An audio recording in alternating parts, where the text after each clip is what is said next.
स्वागत करती हूँ अपने YouTube channel PCM BSc with my पे। तो इस वीडियो में मैं आपके साथ शेयर करने वाली हूँ BSc फर्स्ट ईयर का केमिस्ट्री का वो पेपर जो कि हमारा 2022 टू 23 सेशन में पिछले साल हुआ था। इस पेपर को करने से आपको आपके फाइनल एग्ज़ाम में बहुत हेल्प मिलेगी। ये वीडियो आपके लिए बहुत यूज़फुल रहेगी। इस वीडियो में मैं आपके साथ एक डिटेल्ड एनालिसिस और हर एक क्वेश्चन का proper solution with explanation share करूँगी। तो बिना किसी देरी के शुरू करते हैं हम अपने वीडियो को। चलिए, ये है क्वेश्चन पेपर हमारा MCBU का केमिस्ट्री का पेपर सेकंड, जो कि मेजर माइनर ओपन इलेक्टिव के सभी बच्चे देंगे। देखिए, फर्स्ट हमारा सेक्शन ए जिसमें 5 क्वेश्चंस हैं 1 मार्क्स ईच के। 5 क्वेश्चंस ये हैं, इनमें कोई चॉइस नहीं है। लेकिन section B short answer type question जो कि 5 मार्क्स का एक क्वेश्चन है।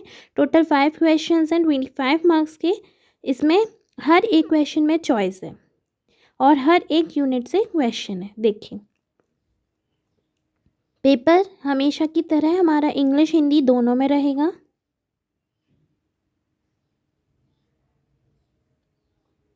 फिर आता है सेक्शन सी जो कि 4 क्वेश्चंस रहेंगे हमारे 10 मार्क्स के लॉन्ग आंसर टाइप क्वेश्चंस में, टोटल 40 मार्क्स के।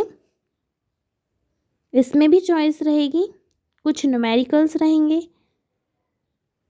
लॉन्ग आंसर्स जैसे कि कैरेक्टरिस्टिक्स, लिमिटेशंस या डिफरेंस बताना, डिटेल में एक्सप्लेन करना, लॉ, प्रिंसिपल, शॉर्ट नोट। बस ये थे हमारे टोटल 10 क्वेश्चंस। हर एक क्वेश्चन में चॉइस और हर एक यूनिट से क्वेश्चन। अब हम मूव ऑन करते हैं सॉल्यूशंस की तरफ। चलिए, सेक्शन ए का जो फर्स्ट क्वेश्चन है वो है कि d/dx 2x³ - 3x³ + 4, इसका हमको डिफ्रेंसिएशन करना है। तो हम डिफ्रेंशिएट कैसे करेंगे, हर एक फंक्शन को अलग अलग डिफ्रेंशिएट करेंगे। सबसे पहले 2x³ को, फिर -3x² को डिफ्रेंशिएट, फिर 4 को डिफ्रेंशिएट। तो हम जानते हैं इस फॉर्मूले से कि x की पावर n कैसे डिफ्रेंशिएट होता है, n आगे आ जाता है और x की पावर में n-1 हो जाता है। तो इसीलिए 2x³ को डिफ्रेंशिएट करने के लिए हम 3 को आगे ले आएंगे। 3 × 2 6 हो जाएगा और 3 - 1 2 हो जाएगा। तो 6x² डिफ्रेंशिएट करने पे आ जाएगा। फिर 3x² भी सिमिलरली इसी फॉर्मूले से होगा। तो 2 आगे आ जाएगा तो 3 × 2 और x 2 - 1 1 बचेगा, तो कुछ नहीं लिखेंगे। और इस फॉर्मूले से कि differentiation of constant is equals to 0, differentiation of 4 हमारा 0 होगा और फाइनली हमको मिलेगा 6x² - 6x। अब 6x दोनों जगह दिख रहा है तो उसको हम कॉमन ले लेंगे और यहाँ बचेगा हमारा x - 1 इन द ब्रैकेट। तो ये हो गया हमारा क्या आंसर। अब नेक्स्ट में हमको यूनिट कन्वर्जन करना है 1 ppm का नैनोमीटर में। ये मुझे आप करके बताएंगे कमेंट बॉक्स में। थर्ड क्वेश्चन है right full form of DOS। Full form DOS का, DOS है जो वो शॉर्ट फॉर्म होता है डिस्क ऑपरेटिंग सिस्टम का। तो DOS का फुल फॉर्म क्या होगा, डिस्क ऑपरेटिंग सिस्टम। अब फोर्थ क्वेश्चन है right Lambert bears law. Lambert bears law एक लॉ है जो कि बियर और लैम्बर्ट ने साइंटिस्ट के कॉम्बिनेशन से जो लॉ बना था। इस लॉ के according intensity of incident light और ट्रांसमिटेड रिलेटेड है कंसंट्रेशन किसी भी सब्सटेंस का जो प्रेजेंट है सॉल्यूशन में, और पाथ लेंथ उस मीडियम की जहाँ से लाइट पास हो रही है। और इसको एक्सप्रेस हम करते हैं मैथमेटिकल एक्सप्रेशन से, log I0/I = εcl, जहाँ पर I0 होता है intensity of incident light, I होता है intensity of transmitted light, C होता है मोलर कंसंट्रेशन उस डिजॉल्व्ड सब्सटेंस का, और L होता है लेंथ जो कि सेल में सॉल्यूशन कंटेन कर रहा है जो सेल सेंटीमीटर में उसकी लेंथ, और एप्सिलॉन उसकी मोलर एब्जॉर्प्टिविटी, जहाँ log I0 और I एब्जॉर्बेंस या ऑप्टिकल डेंसिटी शो करेगा। नेक्स्ट फिफ्थ क्वेश्चन है right full form of HPLC। HPLC का फुल फॉर्म क्या होता है, high pressure liquid chromatography. High pressure liquid chromatography. अब मूव ऑन करते हैं हम सेक्शन बी की तरफ। सेक्शन बी में हमको इस क्वेश्चन में इंटीग्रेट करना है। ये मुझे आप कमेंट बॉक्स में बताएंगे। इसी के चॉइस में हमको जो क्वेश्चन दिया है वो है integration of x sine x. तो integration x sine x integrate करना है तो dx लगाएंगे और हम स्नेक का साइन लगाएंगे। x कांस्टेंट है तो उसको बाहर ले आएंगे। x integration of sine x dx minus इस फॉर्मूले से दो फंक्शन है x और साइन x, तो first function as it is x sine x dx into integration of second sine x का इंटीग्रेशन क्या है minus cos x minus integration of differentiation of first into integration of second. तो differentiation of first means differentiation of x क्या है 1 into integration of second, तो sign x का integration minus cos x dx। अब इसका whole integration तो minus x cos x इसको arrange करके लिखेंगे plus sine x minus cos x का integration plus c sine x minus x cos x plus c arrange करके ये हो गया हमारा क्या आंसर। अब थर्ड क्वेश्चन में हमको शॉर्ट नोट लिखना है मोलैरिटी पे और मोलैलिटी पे।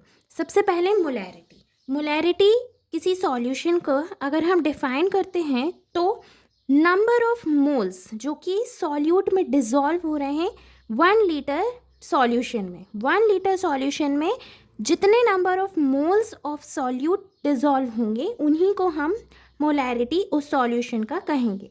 इसका फॉर्मूला होता है नंबर ऑफ ग्राम मॉलिक्यूल्स और mole of solute upon volume of solution in litre.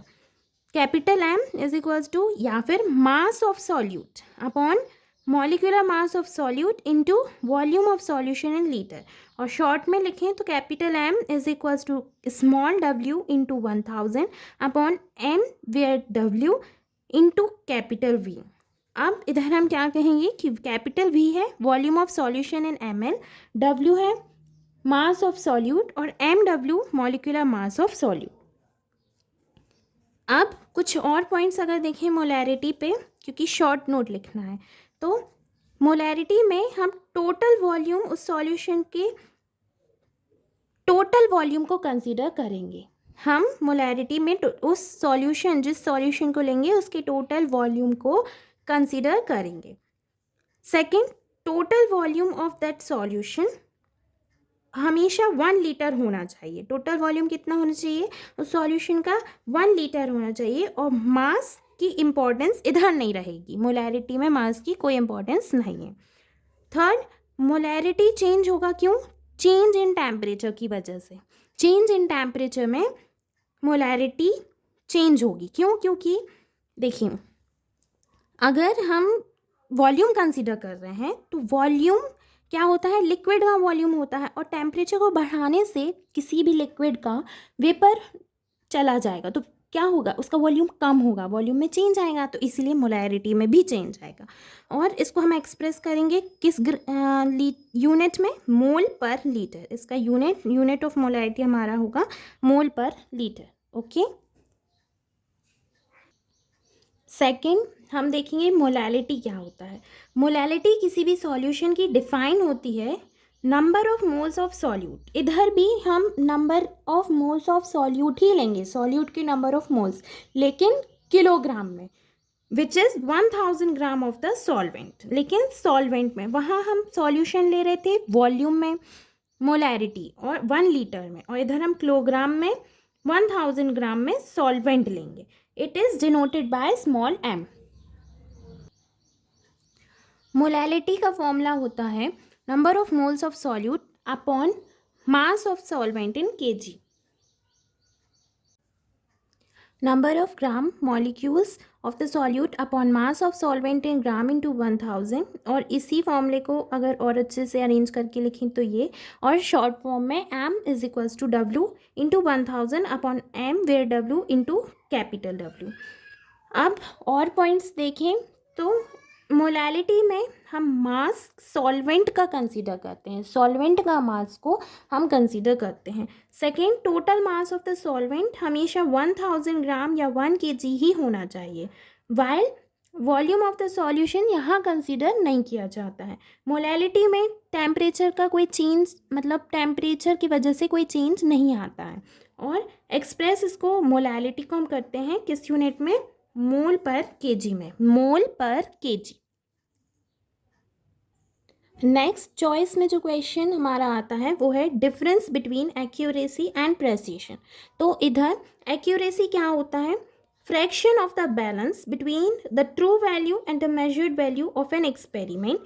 किसी मेजरमेंट में जो फ्रैक्शन ऑफ द बैलेंस है ट्रू वैल्यू और मेजर्ड वैल्यू के बीच का, उसको हम कहते हैं एक्यूरेसी। विच इज़ अगर मेजरमेंट में ट्रू वैल्यू और ऑब्जर्व्ड वैल्यू बहुत क्लोज है एक दूसरे के, देन द ऑब्जर्व्ड और measured values are truly accurate, और अगर क्लोज हैं तो वो एक्यूरेट ही है। ओके, नेक्स्ट प्रेसिशन क्या होता है, जब एक्सपेरिमेंट को हम परफॉर्म करते हैं नंबर ऑफ टाइम्स, एक ही सेम प्रोसीजर को हम बार बार रिपीट करते हैं, तो जो बैलेंस होता है रिजल्ट ऑब्टेन के बीच का, जो हम बैलेंस करते हैं उसको हम प्रेसिशन कहते हैं। या फिर the reproducibility of the results of an experiment is known as the precision. और अगर दोनों के बीच का डिफरेंस हम देखें तो एक्यूरेसी एक करेक्टनेस है रिजल्ट में, तबकि प्रेसिशन रिप्रोड्यूसिबिलिटी, बार बार करने से जो रिजल्ट मिलता है उसको कहते हैं। फोर्थ क्वेश्चन है हमारा, write the functions of operating system. तो इम्पॉर्टेंट फंक्शंस ऑपरेटिंग सिस्टम के क्या होंगे, 4 पॉइंट्स में सिंपल होंगे। First, to transmit the computer commands of user to the computer and their results and information by the computer to the user. Second, start, run और finish करने के लिए programmes को. थर्ड, अवेलेबल करें कि हमारे all parts of hardware program के लिए नीडेड हैं. और फोर्थ, ट्रैक करे रहें और प्रेजर्व करें फाइल्स को यूज़र की. ओके, तो ये थे हमारे फंक्शंस ऑपरेटिंग सिस्टम के. अब इसी की चॉइस में नेक्स्ट क्वेश्चन है हमारा, right a short note on cut and paste function of MS word. Microsoft word क्या होता है, एक वर्ड प्रोसेसिंग सॉफ्टवेयर होता है और इट इज़ यूज्ड, ये यूज़ क्यों किया जाता है, प्रिपेयर करने के लिए या फिर रेक्टिफाई करने के लिए डॉक्यूमेंट को. Cut and paste standard tool bar होते हैं MS वर्ड के, जहाँ पर कट यूज़ होता है सिलेक्टेड ब्लॉक को मूव करने के लिए किसी एक लोकेशन से अनदर तक, और पेस्ट यूज़ होता है ब्लॉक को अपीयर करने के लिए जो सिलेक्टेड है, जब कॉपी और कट ऑपरेशन करें हम किसी सर्टेन लोकेशन पे.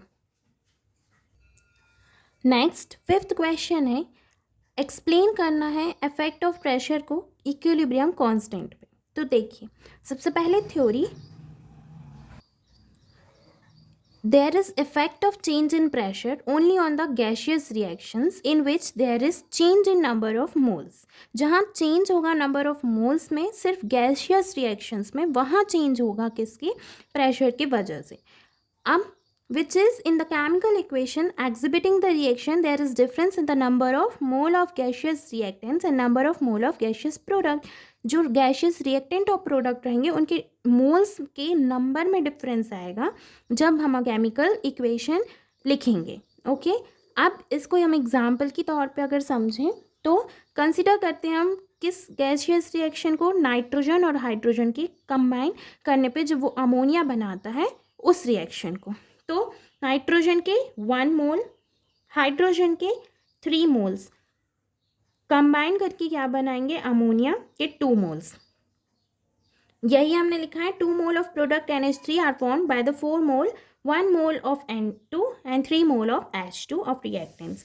तो यहाँ हमने क्या पाया कि in this equilibrium reaction total number of moles in the forward direction कम हो गए, reduces, which is volume is reduced in the formation of ammonia. यहाँ 4 थे, यहाँ 2 हो गए, रिएक्शन हुआ तो कम हो गया नंबर ऑफ मोल्स, इसी वजह से वॉल्यूम भी कम हो गया.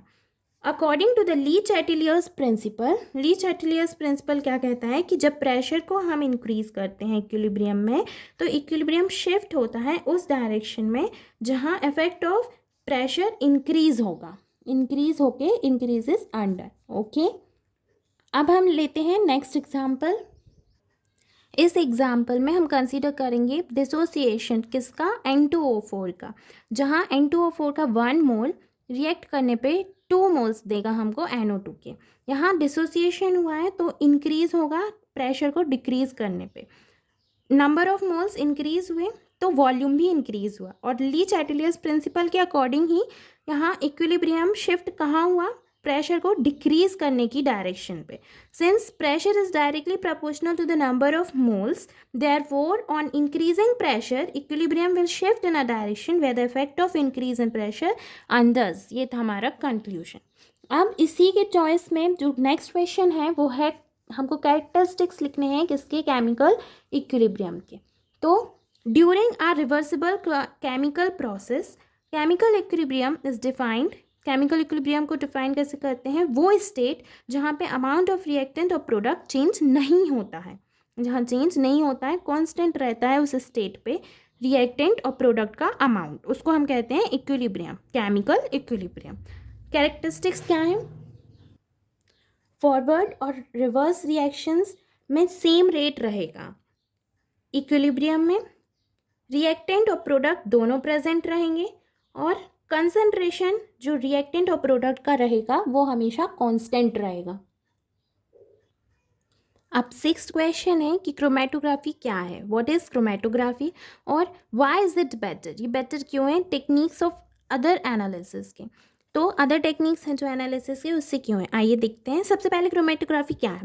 क्रोमेटोग्राफी एक मॉडर्न टेक्निक है जिसके लिए हम यूज़ करते हैं सेपरेशन, प्योरिफिकेशन और आइडेंटिफिकेशन किसी और कॉम्प्लेक्स ऑर्गेनिक सब्सटेंस को करने के लिए। ये बेटर है अदर टेक्निक से क्योंकि क्रोमेटोग्राफी हमको सेवरल एडवांटेजेस देता है अदर सेपरेशन ऑफ मेथड्स के। जैसे ये अलाउ करता है आइडेंटिफिकेशन, आइसोलेशन और सेपरेशन किसी भी कंपोनेंट के मिक्सचर में, और डिफरेंट एफिनिटीज मोबाइल और स्टेशनरी फेजेस के दोनों के बेस पे। ये टेक्निक प्रोवाइड करता है high efficiency, quicker separation speed, high flow rate, increased detection sensitivity and cost savings. Chromatography method अभी डेवलप किया गया है और अप्लाई किया गया है मोस्ट टाइप्स ऑफ सैंपल्स और एनालाइट्स पे, जो कि इंक्लूड करता है प्रोटीन्स को, न्यूक्लिक एसिड्स को, स्मॉल मॉलिक्यूल्स को। ये एक वर्सटाइल टूल है जो कि यूज़ किया जाता है वेरियस साइंटिफिक फील्ड्स में, एनालिटिकल केमिस्ट्री में, क्लिनिकल लेबोरेटरी में, वहाँ के प्रोसीजर्स में, बायोफार्मास्यूटिकल डाउनस्ट्रीम में, प्रोसेसिंग में, और प्रोटीन प्योरिफिकेशन में। और अगर देखें, क्रोमेटोग्राफी अलाउस करता है क्वालिटेटिव और क्वांटिटेटिव दोनों एनालिसिस के किसी सैंपल्स को, और जब दोनों कपल किए जाते हैं तो स्पेक्ट्रोमेट्रिक टेक्निक्स को भी अलाउ करता है। ये एनेबल करता है हमारे आइडेंटिफिकेशन किसी के सेपरेटेड एनालाइट्स के सिंगल सन में। ओवरऑल क्रोमेटोग्राफी एक पावरफुल और वाइडली यूज्ड एनालिटिकल टूल है जो ऑफर करता है न्यूमरस एडवांटेजेस सेपरेशन में और एनालिसिस के प्रोसेस में या पर्पसेस में। नेक्स्ट इसी के चॉइस में क्वेश्चन है कि different electronic transitions UV spectroscopy में जो होते हैं उसको डिस्कस कीजिए। गाइस ये बहुत मोस्ट इंपॉर्टेंट क्वेश्चन है, ये हर एक सेशन में आता ही आता है, तो ध्यान से देखिए इसको हम कैसे एक्सप्लेन करेंगे। सबसे पहले हम बताएंगे कि इलेक्ट्रॉनिक ट्रांजिशंस किस किस टाइप के कैसे होते हैं। जब मॉलिक्यूल फॉर्म होता है किसी भी एटम्स के कॉम्बिनेशन से, तो एटॉमिक ऑर्बिटल्स कंबाइन होते हैं एक दूसरे से, और 2 एटॉमिक ऑर्बिटल्स जब कंबाइन होते हैं तो 2 मॉलिक्यूलर ऑर्बिटल्स फॉर्म होते हैं, जो में कुछ में होती हैं लोअर एनर्जी और कुछ में होती हैं हायर एनर्जी। वो मॉलिक्यूलर ऑर्बिटल जो कि लोअर एनर्जी का होता है उसको हम कहते हैं बॉन्डिंग ऑर्बिटल, और वो मॉलिक्यूलर ऑर्बिटल जिसको हायर एनर्जी मिलती है उसको हम कहते हैं एंटी बॉन्डिंग ऑर्बिटल्स। ऑर्बिटल्स जो लोअर एनर्जी के हैं उनका नाम क्या है, सिग्मा और पाई ऑर्बिटल्स, और वहीं दूसरी तरफ जो एंटी बॉन्डिंग ऑर्बिटल्स हैं हायर एनर्जी के, वो सिग्मा स्टार और पाई स्टार कहलाते हैं। जब ग्राउंड स्टेट पे ये मॉलिक्यूल्स होते हैं तो इलेक्ट्रॉन्स फाउंड होते हैं बॉन्डिंग और नॉन एंटी बॉन्डिंग ऑर्बिटल्स में, लेकिन कुछ ऑर्बिटल्स हैं या इलेक्ट्रॉन्स हैं जो पार्टिसिपेट नहीं करते हैं बॉन्ड फॉर्मेशन में, और जो बच जाते हैं उन ऑर्बिटल्स को हम कहते हैं एन ऑर्बिटल्स। अब ये थी हमारी थ्योरी, हमने समझा दिया। अब वेरियस इलेक्ट्रॉनिक ट्रांजिशंस जो एब्जॉर्प्शन ऑफ रेडिएशन यूवी या विजिबल रीजन में होते हैं वो कैसे होते हैं, देखिए। Sigma to sigma star, sigma to pi star to pi, sigma star to pi to pi star, n to sigma star और एन टू पाई स्टार। अब हर एक ट्रांजिशन को हम एक्सप्लेन करेंगे। फर्स्ट टाइप है हमारा sigma to sigma star transition. ये transition require high energy, okay. Therefore ये कंपाउंड्स उन ऑल द वैलेंसी इलेक्ट्रॉन्स जो कि सिंगल बॉन्ड फॉर्मेशन में एब्जॉर्ब रेडिएशन यूवी रीजन में करते हैं वो कंपाउंड्स होते हैं। इनके एग्जांपल्स देखें तो एल्केन्स, इस कंपाउंड एल्केन्स कुछ सच टाइप ऑफ कंपाउंड्स, और इसीलिए ये ट्रांसपेरेंट होते हैं यूवी रेडिएशन में। सेकेंड होते हैं n to sigma star transition, जो सैचुरेटेड ऑर्गेनिक कंपाउंड्स जिनमें एटम्स नॉन बॉन्डिंग इलेक्ट्रॉन्स के ग्रुप्स को कंटेन करते हैं, या फिर उन्हें हम एन इलेक्ट्रॉन्स कहते हैं, जो सिंगल बॉन्ड से अटैच्ड होते हैं, वही n to sigma star transition show करते हैं। इस टाइप के ट्रांजिशन को लेस एनर्जी रिक्वायर होती है, किससे, सिग्मा टू सिग्मा स्टार की कंपैरिजन में। इनके एग्जाम्पल देखें तो methyl alcohol, methyl chloride, methyl iodide UV region में जब एब्जॉर्ब होते हैं तो एन टू सिग्मा स्टार का ट्रांजिशन शो करते हैं। थर्ड होता है n to pi star transition. ये type of transition place take करते हैं तब जहां एटम्स एन इलेक्ट्रॉन्स के कंटेन करते हैं और अनसैचुरेटेड बॉन्ड किसी और अनदर एटम के साथ कंबाइन करते हैं। इस टाइप के ट्रांजिशन में least amount of energy require होती है, सबसे कम यही लेते हैं एनर्जी, और इसीलिए ये एब्जॉर्प्शन ऑफ रेडिएशन तब दिखाते हैं जब लॉन्गेस्ट वेवलेंथ होती है। इसके एग्जांपल्स देखें तो क्रोमोफोर्स होते हैं, कार्बन टू ऑक्सीजन के, नाइट्रोजन टू नाइट्रोजन के, कार्बन टू सल्फर के, ओके। फोर्थ ट्रांजिशन हमारा पाई टू पाई स्टार ट्रांजिशन। इस टाइप के ट्रांजिशन में हमको एक एनर्जी बिटवीन एनर्जी चाहिए पड़ती है जो एन टू पाई स्टार और एन टू सिग्मा स्टार के ट्रांजिशन में आती है, वो बीच की एनर्जी। इन अनसैचुरेटेड कंपाउंड्स में एल्कीन, एल्काइन और अदर में pi to pi star transition take place होता है, लेता है, जहाँ हाईएस्ट वेवलेंथ होती है, but not at such a high wavelength that they may absorb in visible region, पर इतनी नहीं कि वो विजिबल रीजन को भी एब्जॉर्ब कर जाए। फिफ्थ टाइप है sigma to pi star transition. ये टाइप ऑफ ट्रांजिशन में पाई ऑर्बिटल्स इलेक्ट्रॉन्स प्रमोट करते हैं पाई स्टार ऑर्बिटल को। इस टाइप के ट्रांजिशन में सबसे ज़्यादा एनर्जी चाहिए पड़ती है, because the energy of sigma orbital, जो सिग्मा ऑर्बिटल का की एनर्जी है वो कंपैरिजन में लेस है पाई ऑर्बिटल्स के, और इसीलिए ये ट्रांजिशन टेक प्लेस लेता है सैचुरेटेड एंड कार्बोनिल कंपाउंड्स में। अब सेक्शन सी में हमारा है न्यूमेरिकल। सेवेंथ क्वेश्चन, इस न्यूमेरिकल को कैसे सॉल्व करेंगे ये मुझे आप बताइए। कंपाउंड है जिसमें कार्बन, हाइड्रोजन और नाइट्रोजन का रेशियो हमको दिया है 9:1:3:5 में, और इसका मॉलिक्यूलर फॉर्मूला हमको कंपाउंड का कैलकुलेट करना है जिसकी वेपर डेंसिटी 54 दी गई है। इसकी चॉइस में भी एक और न्यूमेरिकल है कि जब एनालिसिस करने पे एक सब्सटेंस हमको मिलता है जिसका परसेंटेज कॉम्पोजिशन है पोटेशियम 28.16, क्लोरीन 25.63 और ऑक्सीजन 46.21, जहाँ मॉलिक्यूलर फॉर्मूला हमको डिटरमाइन करना है, मॉलिक्यूलर मास उसका 135.5 यूनिट दिया गया है, और हमको इसके कंपाउंड का नेम बताना है। ये आप मुझे सॉल्व करके बताइए, अगर नहीं होता है तो मैं फिर बताऊँगी ही। न्यूमेरिकल हमारे लॉन्ग आंसर्स में आते हैं, और लॉन्ग आंसर का एक डिस्क्रिप्टिव क्वेश्चन वैसा ही ये है कि हमको ऐसे लिखना है कैरेक्टरिस्टिक्स और लिमिटेशंस के कंप्यूटर सिस्टम पे। तो हम इधर कैसे लिखेंगे, सबसे पहले हम कैरेक्टरिस्टिक्स बताएंगे कि हमारा कंप्यूटर फास्ट होता है, एक्यूरेट होता है, हाई मेमोरी होती है उसकी, और डिलीजेंस पावर शो करता है। कंप्यूटर इतना फास्ट होता है कि वो टास्क को किसी भी फ्यू सेकेंड्स में परफॉर्म कर सकता है मैन की स्पीड से ज़्यादा, और जिस पे मैन हमारा इंसान बहुत महीनों लगाएगा काम करने पे और वो कुछ सेकेंड में काम कर देगा। Computer can process millions of instructions पर सेकेंड। एक्यूरेट होता है कैलकुलेशंस में, कंप्यूटर कभी कोई गलती नहीं करता है, तबकि मैन कर देता है। Man can make mistakes in calculations but a computer does not if it is provided with accurate instructions. Third, high memory. Computer की जो मेमोरी स्टोरेज कैपेसिटी होती है वो ह्यूमन बींग से तो ज़्यादा ही होती है, और ये मिलियंस ऑफ डेटा और इंस्ट्रक्शंस को स्टोर कर सकता है, जो रिट्रीव भी हो सकती है, रिकॉल भी हो सकती है नंबर ऑफ ईयर्स तक, तब कि ये ह्यूमन ब्रेन में तो पॉसिबल नहीं है। फोर्थ है डेलीजेंस। कंप्यूटर एक ह्यूमन ट्रेट्स की टायर्डनेस या बोर्डम, थकने से सफ़र नहीं करता, थकान से, तबकि मैन तो काम करके थक जाएगा, लेकिन कंप्यूटर मिलियंस ऑफ कैलकुलेशंस को करता रहेगा। और कंप्यूटर एक मशीन है क्योंकि ये अपना जॉब बहुत एफिशिएंटली करेगा, विदाउट एनी टायर्डनेस और बोर्डम करेगा।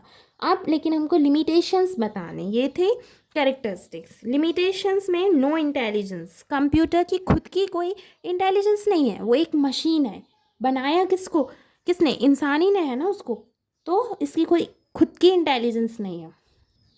हर एक टास्क करने के लिए मैन को इंस्ट्रक्शन देना पड़ेगा कंप्यूटर को, तब वो टास्क करेगा, खुद से तो वो कर नहीं पाएगा। और मैन में खुद इंटेलिजेंस है क्योंकि मैन ने ही इन्वेंट किया है कंप्यूटर को, तो वही इंस्ट्रक्शंस देगा और उसको लॉजिक देगा वर्क करने के लिए। और सबसे बड़ा जो ड्रॉबैक है कंप्यूटर का वो है कि वो खुद से कोई डिसीजन नहीं ले पाता है, सब किसी और को, ह्यूमन को कंट्रोल करना पड़ेगा। ओके, इसी के ऑप्शन में चॉइस में हमको जो क्वेश्चन है वो है explain any 5 input and output devices of computer in detail.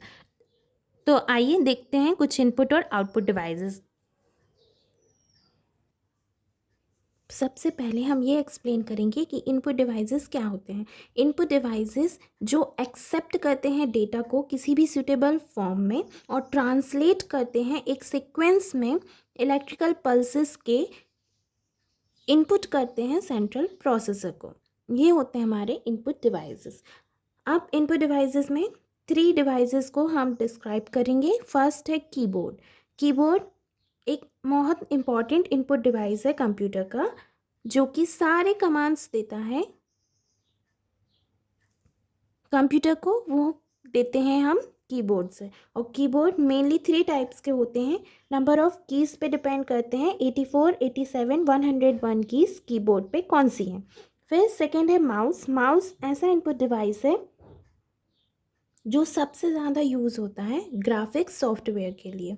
और माउस में एक कर्सर होता है जो कि स्क्रीन पे हमको नज़र आता है, हम जानते ही हैं, उसको मूव करने से हमको फिगर भी बनाने का मौका मिलता है। और फिर माउस पे कुछ बटन्स भी होते हैं जो वेरियस कमांड्स को इशू करने के लिए यूज़ किए जाते हैं। फिर थर्ड पे आती है जॉयस्टिक। जॉयस्टिक भी एक इनपुट डिवाइस है जो कि मैकेनिकल पुश बटन की तरह होती है, के साथ होती है, और जो कर्सर के कंट्रोल को यूज़ करने के लिए यूज़ की जाती है और कमांड्स को इशू करने के लिए भी यूज़ की जाती है। अब आउटपुट डिवाइसेस क्या होते हैं? आउटपुट डिवाइसेस वो डिवाइसेस होते हैं जो डेटा को एक्सेप्ट करते हैं सीपीयू से एक सीक्वेंस में इलेक्ट्रिकल पल्सेस के और रिप्रेजेंट करते हैं सूटेबल फॉर्म में ह्यूमन बींग्स के लिए। ओके, 2 यहाँ पर हम डिस्क्राइब करेंगे, एक है मॉनिटर और एक है प्रिंटर। मॉनिटर अदर नेम से जाना जाता है, वो है VDU, विजुअल डिस्प्ले यूनिट। ये टेक्स्ट को डिस्प्ले करने के लिए जो कीबोर्ड से हम एंटर करते हैं उसके लिए यूज़ किया जाता है। एक ऐसा आउटपुट डिवाइस है जो पिक्चर्स को शो करता है स्क्रीन पे कैथोड रे ट्यूब की यूज़ करके और बीम ऑफ इलेक्ट्रॉन्स को प्रोड्यूस करके। 3 डिफरेंट टाइप्स ऑफ या 4 different types of monitor available होते हैं, जो है first cathode ray tube CRT monitor, second flat screen, third liquid crystal display LCD monitor, fourth light emitting diode LED monitor. और other types अगर देखें तो monochrome monitors, RGB monitors means red green and blue, और third coloured monitors. Fifth आता है printer. Printer एक ऐसा output device है जो प्रोवाइड करता है इंफॉर्मेशन को कंप्यूटर से एक परमानेंट रीडेबल फॉर्म में। प्रिंटर प्रिंट करता है टेक्स्ट को भी और ग्राफिक्स को, दोनों को। और टाइप्स ऑफ प्रिंटर अगर हम देखें तो होते हैं 5 टाइप्स के। Dot matrix printer DMP, inkjet printer, laser printer, Daisy wheel printer और लाइन प्रिंटर। ओके, तो ये क्वेश्चन हुआ हमारा फिनिश। अब 9th क्वेश्चन, इसमें हमको एक्सप्लेन करना है effect of change of temperature, pressure और कंसंट्रेशन इक्विलिब्रियम के बेसिस पे ली चैटेलियस प्रिंसिपल की हेल्प से, जो अमोनिया प्रोडक्शन की हेबर्स प्रोसेस में हेल्प करेगा। तो इधर हम क्या लिखेंगे कि effect of pressure, temperature, concentration etcetera on the state of equilibrium of a chemical change can be explain by Le Chatelier's principle. कुछ इस एग्जाम्पल से, और एग्जाम्पल में हम लेंगे फॉर्मेशन ऑफ अमोनिया। रिएक्शन सबसे पहले होगा nitrogen of gas, 3H molecules of hydrogen gas और फॉर्म करेंगे 2NH3 गैस अमोनिया और 22,400 कैलोरी को साथ में। तो फर्स्ट हम इफेक्ट ऑफ प्रेशर डिस्क्राइब करेंगे। इफेक्ट ऑफ प्रेशर में 1 molecule of nitrogen combines with 3 molecules of hydrogen to form 2 molecules of ammonia। Volume decrease हो रहा है फॉर्मेशन ऑफ अमोनिया में। इसका मतलब है कि increasing pressure according to Le Chatelier's principle, अगर हम प्रेशर को इंक्रीज करेंगे तो इक्विलिब्रियम शिफ्ट करेगा किस डायरेक्शन में, उस डायरेक्शन में जहाँ effect of increase in pressure कम होगा डिक्रीज इन वॉल्यूम पे। Hence reaction proceeds towards right. Reaction proceed कहाँ, towards right means this side, which is production of ammonia increases on increasing pressure. जो ammonia का production है वो increase होगा pressure को इंक्रीज करने पे, और इसी रीजन की वजह से जो हेबर्स प्रोसेस में अमोनिया मैन्युफैक्चर होगा वो हाई प्रेशर पे होगा, जो कि 200 एटमॉस्फेरिक प्रेशर पे होगा। सेकेंड है effect of temperature. Effect of temperature में क्या होगा कि फॉर्मेशन ऑफ अमोनिया एक एक्सोथर्मिक रिएक्शन है, क्योंकि हीट एब्जॉर्ब हो रही है, but heat is absorbed. Exothermic तो है लेकिन हीट एब्जॉर्ब हो रही है, और एब्जॉर्ब कहाँ होती है, एंडोथर्मिक में, बट ये रिएक्शन हमारा एक्सोथर्मिक है। इक्विलिब्रियम में जब टेम्परेचर ऑफ द सिस्टम हम बढ़ाएंगे, इंक्रीज करेंगे, तो ली चैटेलियस प्रिंसिपल के अकॉर्डिंग रिएक्शन प्रोसीड करेगा उस डायरेक्शन में जहाँ टेम्परेचर इंक्रीज होगा, मीन्स टुवर्ड्स लेफ्ट, इस साइड होगा इस एंडोथर्मिक रिएक्शन में। लेकिन टेम्परेचर पे बढ़ाने पर प्रोडक्ट्स फॉर्म जो होंगे वो हैं लार्ज क्वांटिटीज़ में। Okay, effect of concentration. अगर इफेक्ट ऑफ कंसंट्रेशन हम देखें तो कुछ नहीं होगा इस सिस्टम में। कंसंट्रेशन जब नाइट्रोजन और हाइड्रोजन का इंक्रीज होगा तो सिस्टम शिफ्ट होगा उस डायरेक्शन में जहाँ effect of increase in concentration of nitrogen और हाइड्रोजन न्यूट्रलाइज कर देगा, और ये प्लेस लेगा हमारा उस टाइम पे जब formation of larger amounts of ammonia. Therefore at equilibrium ammonia, equilibrium पे अमोनिया जो प्रोड्यूस होगा वो लार्जर अमाउंट में होगा, और नाइट्रोजन और हाइड्रोजन जब हम उसमें ऐड करेंगे तो इसको हम इफेक्ट ऑफ कंसंट्रेशन को इस तरीके से रिप्रेजेंट करेंगे। Kc is equals to NH3 का whole twice upon N2 into H2 का होल क्यूब। इक्विलिब्रियम में नाइट्रोजन ऐड करने पे active mass of nitrogen increase होगा, जो कि अफेक्ट करेगा Kc को, और Kc क्या है, कांस्टेंट वैल्यू है किसी भी गिवन टेम्परेचर पे इक्विलिब्रियम के कंसंट्रेशन की। Its value is kept constant by the increase in concentration of NH3 formed by the combination of nitrogen and hydrogen। Okay, अब इसी के चॉइस में जो नेक्स्ट क्वेश्चन है वो है कि शॉर्ट नोट लिखना है हमको इलेक्ट्रोमैग्नेटिक रेडिएशंस पे। शॉर्ट नोट लिखने के लिए हम शुरुआत करेंगे ऐसे कि electromagnetic radiations simple periodic wave एक स्ट्रेट लाइन में मूव करता है। Electrical and magnetic fields perpendicular होती हैं जब वाइब्रेट करती हैं direction of motion of waves में। सारे रेडिएशंस, सारे types of radiation same velocity से मूव करते हैं, और इनके लिए कोई मीडियम की ज़रूरत नहीं होती है मोशन के लिए। ये एक ऐसा टाइप ऑफ रेडिएशन है जो कि एनर्जी शो करता है उस प्रॉपर्टी से जो पार्टिकल्स और वेव्स दोनों की प्रॉपर्टी को शो करता है। इलेक्ट्रोमैग्नेटिक रेडिएशन हम तब कंसीडर कर सकते हैं कैसे भी, या तो पार्टिकल या फोटोन के लिए, और वेव के लिए जो ट्रैवल करेगा स्पीड ऑफ लाइट पे। इलेक्ट्रोमैग्नेटिक रेडिएशन एक ऐसी टाइप ऑफ एनर्जी है जो ट्रांसमिट करती है स्पेस में बहुत फास्ट वेलोसिटी के साथ।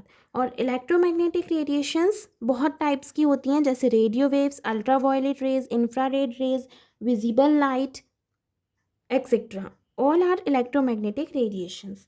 ये डिफरेंट एनर्जी, फ्रिक्वेंसी और वेवलेंथ की होती हैं। All types of electromagnetic radiations travel करती हैं सेम स्पीड से, वेलोसिटी ऑफ लाइट से, लेकिन डिफर करती हैं वेवलेंथ, फ्रिक्वेंसी में एक दूसरे से। और एनर्जी कंटेंट इनका अगर हम एक्सप्रेस करें किसी इक्वेशन से तो वो होगा E is equals to h mu h c upon lambda, जहाँ E है एनर्जी, V है न्यू फ्रिक्वेंसी, लैम्डा है wavelength, C velocity of light और फोटोन जिसकी वैल्यू है 3 × 10⁸ मीटर पर सेकेंड, और H है प्लैंक्स कांस्टेंट। ओके, अब नेक्स्ट हमको शॉर्ट नोट लिखना है effect of conjugation on absorption of radiation पर। तो इसका शॉर्ट नोट कुछ इस तरह से होगा कि इथाइलिन कंटेन करता है ये वाला बॉन्ड। जब पाई टू पाई ट्रांजिशन होता है, पाई टू पाई स्टार ट्रांजिशन, तो एब्जॉर्ब करता है एनर्जी किस वेवलेंथ पे, 200 नैनोमीटर से कम की वेवलेंथ पे। तब कि जब डबल बॉन्ड प्रेजेंट होता है कॉन्जुगेशन में, जैसा कि एग्जांपल अगर हम लें तो 1,3 डाइन ब्यूटा 1,3 डाइन का हेक्सा 1,3,5 ट्राइन का, तब डिक्रीज इन एनर्जी रिक्वायरमेंट होती है पाई टू पाई स्टार ट्रांजिशन के लिए। कब? जब डबल बॉन्ड्स प्रेजेंट हो। इसीलिए वेवलेंथ ऑफ द लाइट जो एब्जॉर्ब होती है वो इंक्रीज हो जाती है, और वैल्यू जो लैम्डा मैक्स के लिए होती है वो यूवी रीजन में फॉल करती है। अब जब कॉन्जुगेशन इंक्रीज और करते हैं हम फर्दर, तो वैल्यू होती है जो लैम्डा मैक्स की वो शिफ्ट कर जाती है विजिबल रीजन में, और कंपाउंड में कलर आ जाता है।